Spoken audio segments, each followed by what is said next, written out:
Right, trying a bit of ambidextrous shooting with the KTB Black Shadow.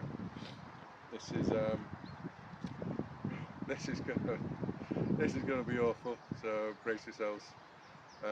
This is something I've wanted to do for a long time, but I never really have a lot of time to practice. So first of all, I need to remember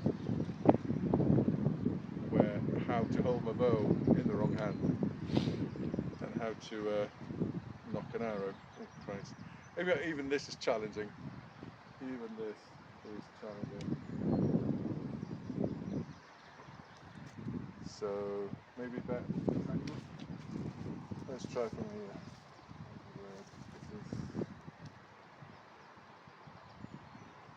I don't know how people do this. Feel like a complete beginner, worse than a complete beginner. Right, let's have a go.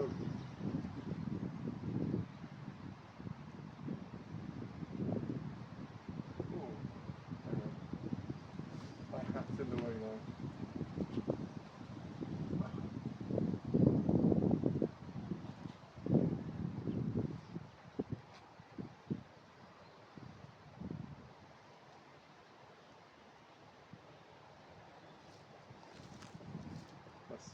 My sight picture's all different as well, so oh, let's see how it goes.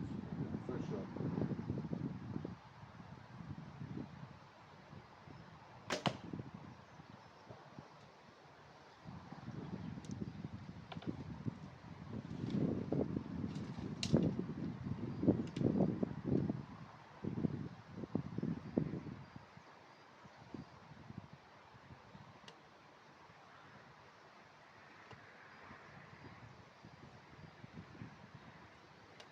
Even knocking an arrow is challenging.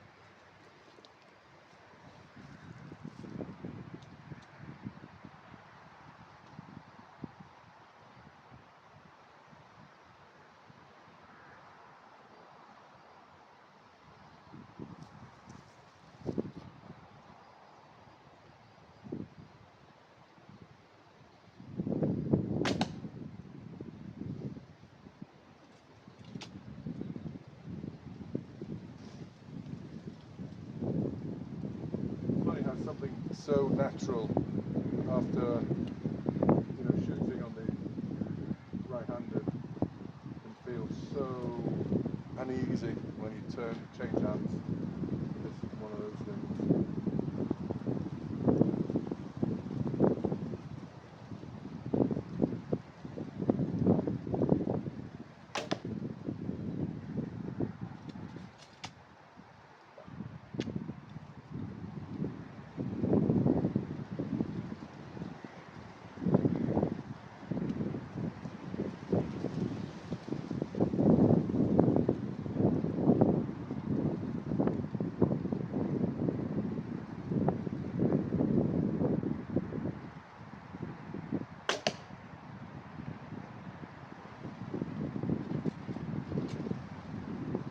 Where I'm aiming and where the arrows are ending up are completely different places for the moment.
leave it at that.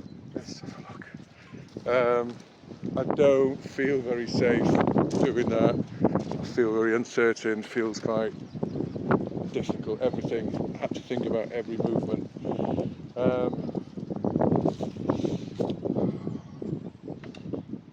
Got some consistency on that one and that one. I was aiming at the same point, trying to aim with the same point. I got one in the kill, which is where I was aiming for. That's not too bad. But for these two, I was consistent, aiming at the same place, and that's why they came together. And these ones just, I didn't even know where they were going. I think I'll need a lot of practice to get better at this. But you know, this is probably the best bow to try for that, because all the other ones are quite heavy. So for recap, it is a good bow.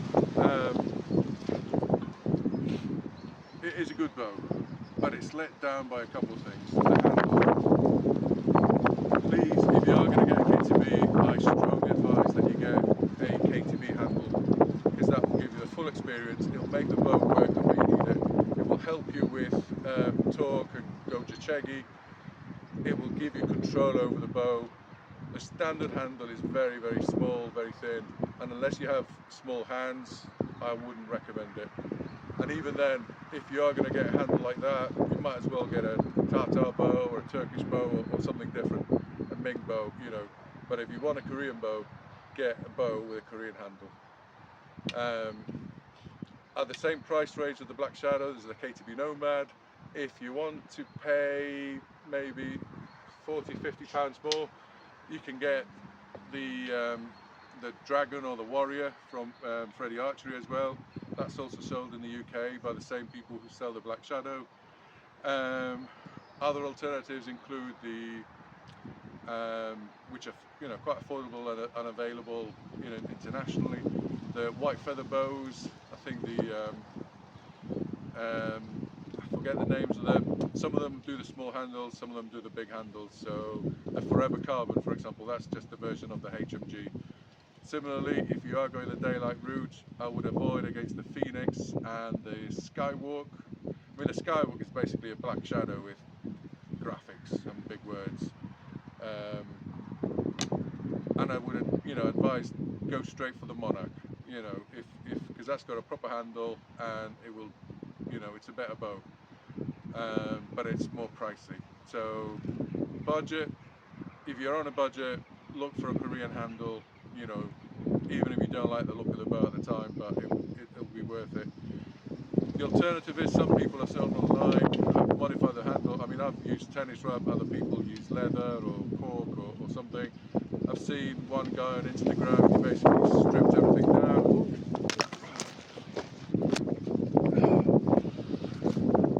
Apologies, the wind's picking up again. There's another storm on the way, so tomorrow's weather warnings and everything.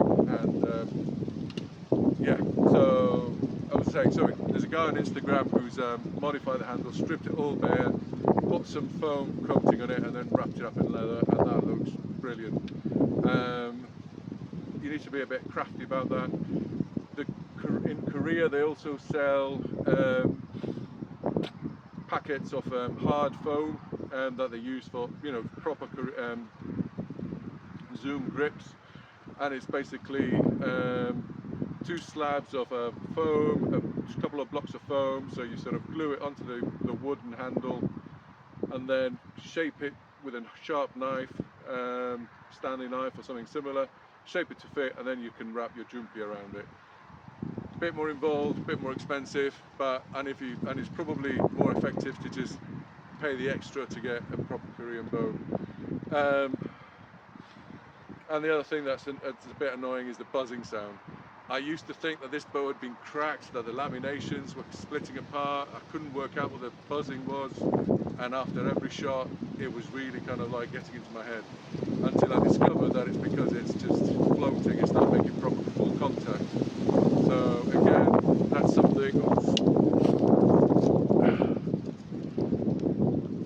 something to consider with these bows.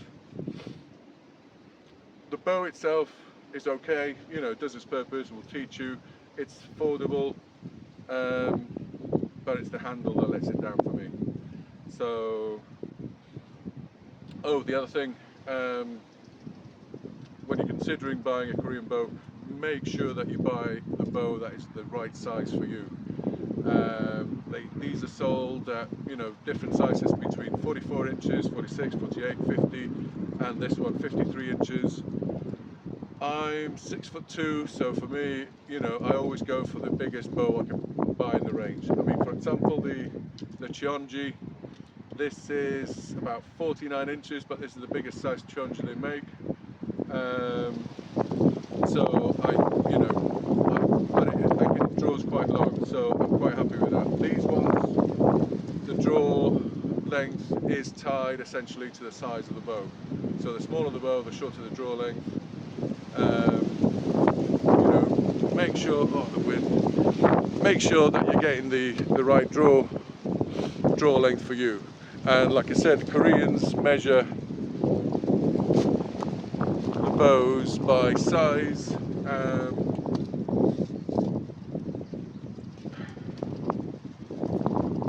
And the arrow size is what determines what bow you should get. So from the center of your chest to the point should be on the first joint of your middle finger. So in this case, with these long points, it's perfectly fine. I like to check the end of the shaft to the second joint of the middle finger. I mean, these arrows are technically a bit too short for me, but with a long point, they're kind of about all right. But I wouldn't want arrows much shorter than these. The white ones,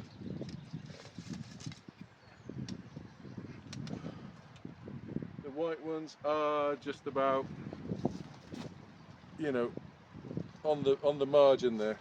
So again, find the right arrow size for you, and then look at the charts for the bows and find out what bow is suited to that arrow size. So a 53 is suited basically to the longest arrow size, to 33, 34 inches, and that will suit, you know, most tall people. If you're shorter, then you'll need a smaller bow. But I think I see a lot of mistake that some people make is that they want a Korean bow, a horse bow, so to speak, and because they're short, they think they want to get the shortest one possible, or they just buy whichever's available. And I've seen some people, you know, having a 48 or a 46 bow, and it's just too small for them. And then they can only short draw to 28 inches or maybe 30, but the bow is not meant to draw so short.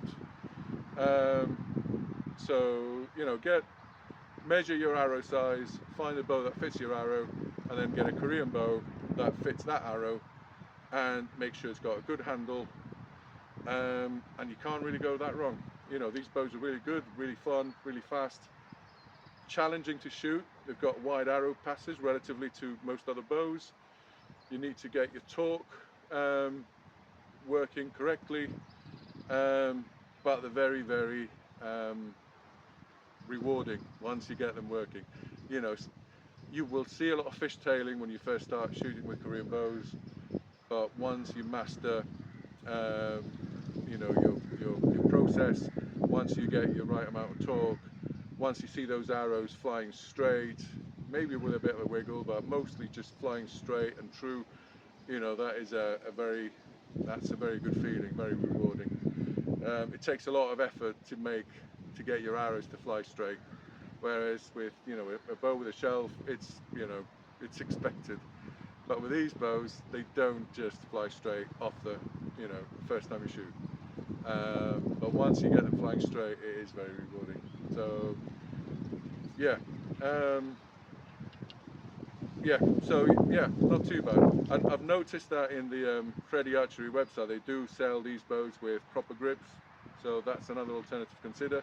They seem to be a bit more expensive there than, you know, through local distributors, because, I don't know, logistics, travel, you know, transport, shipping, etc. Bulk deals, who knows. But if you can find a Korean bow with a nice grip, you know, get it. Thank you for watching. See you next time.